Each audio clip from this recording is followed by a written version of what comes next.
Et pour ce débat, je vous présente tout de suite mes invités. Patricia Pereda, bonjour. Bonjour. Bienvenue, vous êtes la fondatrice de Rosa Maitea. À vos côtés, Patrick Schein, bonjour. Bonjour. Bienvenue à vous aussi, affineur de métaux précieux et président de Gold by Gold. Je voudrais comprendre ce que vous faites l'une et l'autre. Pour commencer, présentation de vos entreprises. Rosa Maitea, c'est quoi? Ça veut dire quoi, tiens, d'ailleurs? Maitea, ça veut dire la bien-aimée en basque. Okay. Je suis originaire du Pays Basque, de Bilbao. Et Rosa, quand j'ai commencé à créer la marque, c'est ma maman qui nous a quittés. Et donc, j'ai décidé de lui rendre un hommage en incluant son nom dans la marque. Donc, Rosa Maitea, ça veut dire Rosa, la bien-aimée en basque. Et donc, c'est de l'or et des diamants recyclés, c'est ça? Exactement. J'utilise de l'or recyclé, diamants recyclés, et aussi des pierres, des couleurs qui viennent de 2 mines de Tanzanie. Donc, dans mon cas, je tiens à cœur de dire que ma marque, c'est marque 100% traçable. Cette filière, or, diamant recyclé, elle existait déjà quand vous avez décidé de créer Rosa Maitea. Elle en est où, en quelque sorte? Et elle existait déjà, oui, quand j'ai commencé. En revanche, ça fait 7 ans que je suis dans le secteur de la joaillerie.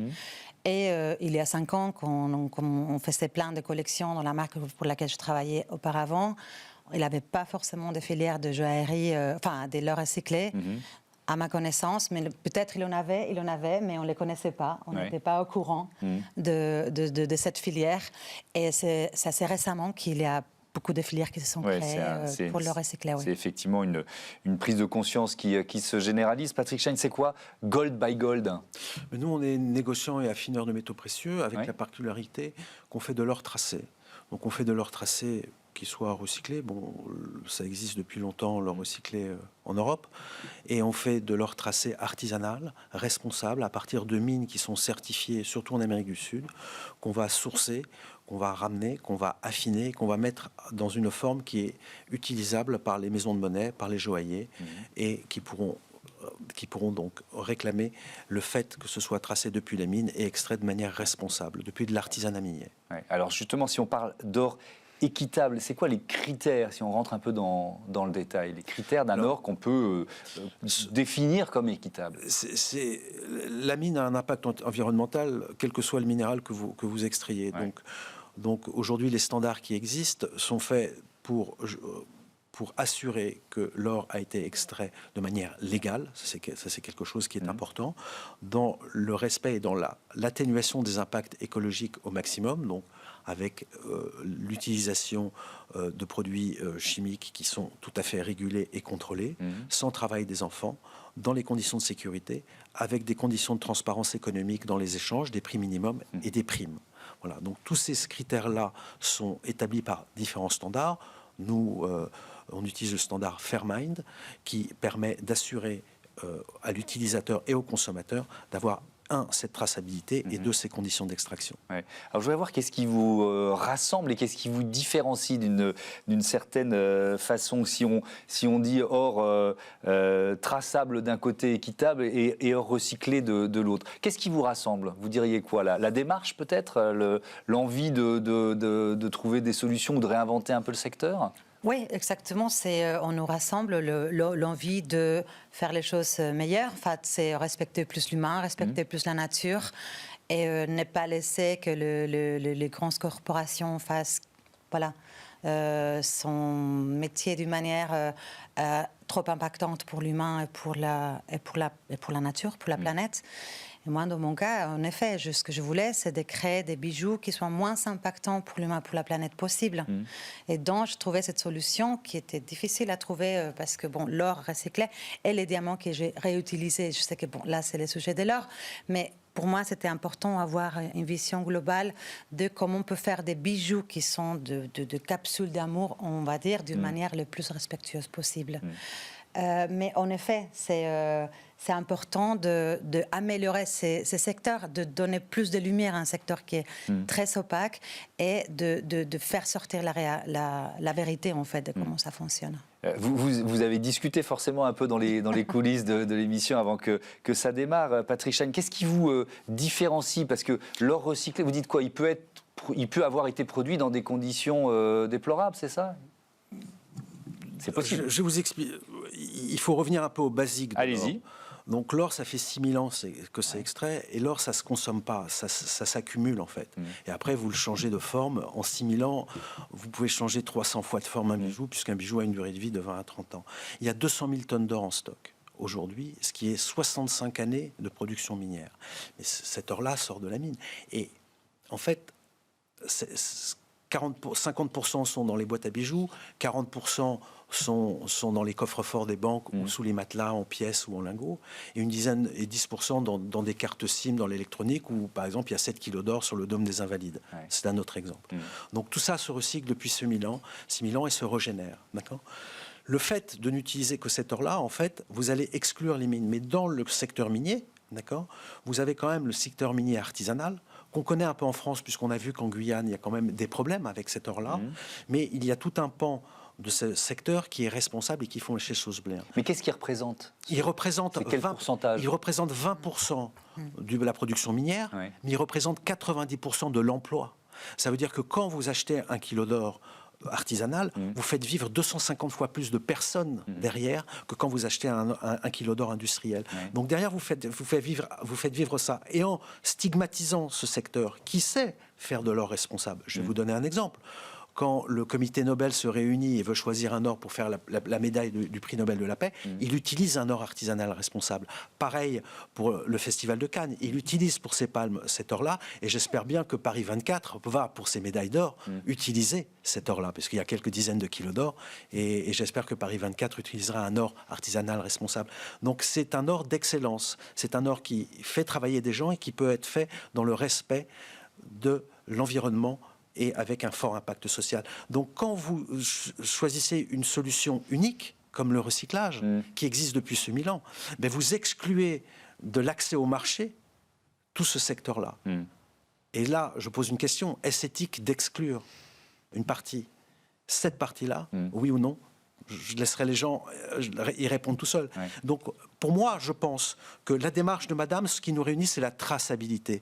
La réponse à laquelle il faut répondre aux consommateurs, c'est d'où vient mon or. L'or recyclé a des trous dans la raquette. Pourquoi ? Parce qu'on considère, il y a différentes définitions, et un or qui est dans une mine... qui est sorti d'une mine il y a un mois, peut se retrouver dans de l'or recyclé un mois après, parce qu'il suffit de le fabriquer, il y a des déchets de fabrication, etc. Mais en fait, l'or, c'est pas un déchet. Un déchet, c'est quoi ? C'est un produit dont on n'a plus d'utilité et qu'on jette. Vous connaissez des gens qui ont jeté de l'or ? Moi, j'en connais pas. Il n'y a que 2% de l'or qui a disparu depuis 6000 ans. Donc tout ça pour dire que pour être responsable, un secteur doit intégrer de l'or minier également, et il existe de l'or minier responsable. Donc moi, ce que j'invite le secteur, c'est d'utiliser à la fois du recyclé, mais aussi d'intégrer de l'or responsable artisanal. Patricia Pereda, qu'est-ce que ça vous inspire, ce discours ? Ça m'inspire qu'il a une cause très claire et très respectueuse. Enfin, c'est une cause magnifique qui est vraiment préserver l'extraction de l'or et tous les travaux qui vont avec et tous les emplois. Dans mon cas, mon choix était différent. Enfin, je connais... Je sais qu'il y a certaines mines qui ont énormément amélioré ces conditions de travail et s'appuient à la communauté grâce à ces organisations comme la vôtre. Mais en revanche, moi, j'ai connu des mines qui sont dans des états déplorables en utilisant des matières comme le mercure, etc. J'ai vu des mines illégales qui m'ont vraiment fait ouvrir les yeux, et j'ai pris le choix, j'ai pris la décision consciente de chercher, d'utiliser de l'or qui était déjà sur la terre et ne plus miner. Voilà, c'est mon choix, car comme je dis au début, je voulais faire des bijoux. Ouais. Mais la question de la traçabilité, elle est intéressante, effectivement, parce que est-ce qu'on a la garantie que cet or recyclé que vous utilisez, il n'a pas été extrait d'une mine, finalement, telle que vous nous les décrivez il y a 6 mois ? Vous voyez ce que je veux dire ? Alors, après, il y a des certificats, et après, il y a le certificat RJC Custody of Chain. Il y a des certificats qui certifient que cet or a été tracé. Il y a des entreprises qui auditent cette manipulation de l'or, et il faut les croire, en fait. Oui. Mais c'est intéressant ce que vous dites. Je ne peux pas absolument tracer un par un, c'est ce que mon fabricant et mon fournisseur fait. Mais ils sont énormément des certificats qui certifient que ce qu'ils font, c'est vrai. Ouais. Et c'est intéressant parce que c'est la question des labels. Et c'est vrai pour tous les secteurs, pas seulement pour la joaillerie ou l'or. On a parfois, nous, consommateurs, du mal à s'y retrouver. Il y a des labels qui peuvent nous garantir qu'un or a été produit dans de bonnes conditions et qu'un or recyclé, effectivement, a été lui aussi produit dans de bonnes conditions. Alors, concernant l'or artisanal, moi, je suis un des fondateurs d'une ONG qui s'appelle l'Alliance pour la mine responsable, qui a édité les standards Fairmine. C'est quelque chose qui a été mis en place en 2014, d'accord, et qui garantit, selon des standards qui sont audités par des tiers certificateurs, la chose. Ensuite, vous avez un système de reporting à chaque étape, d'accord, et une tour de contrôle qui va identifier tous les problèmes. Ensuite, vous avez des audits annuels sur les mines, sur les différents affineurs et acteurs qui assurent une intégrité de la chaîne. Donc ça, ce sont des certificats qui sont là. Sur l'or recyclé, oui, il y a des labels, mais bon, quand vous voyez que vous avez par exemple les rebuts de fabrication qui sont inclus dans l'or recyclé, ou que le marché de Londres, le plus grand marché du monde, inclut l'or financier dedans. C'est quoi l'or financier? C'est du lingot d'or, c'est un lingot d'or. Or, un lingot d'or n'est pas un produit de consommation, c'est un produit de thésaurisation et c'est une valeur. Et l'autre exemple que j'ai concernant l'or recyclé, c'est que c'est pas parce que vous allez décider d'utiliser de l'or uniquement recyclé que vous aurez un impact sur moins de mines. Parce que la mine, de toute façon, l'or, il y a une caractéristique unique dans l'or, c'est une monnaie. Donc voilà, elles vont continuer de tourner. Donc elles vont continuer de tourner. Donc c'est pas la même chose que du vieux papier, que du vieux chiffon, que des vieilles choses. Ça veut dire que la mine, elle va tourner quoi qu'elle arrive, parce que le prix de l'or, ce n'est pas la bijouterie qui le fixe. C'est un marché. C'est une monnaie. C'est une monnaie. Donc je pense que la solution, c'est la traçabilité, comme fait Madame, et je vous félicite là-dessus.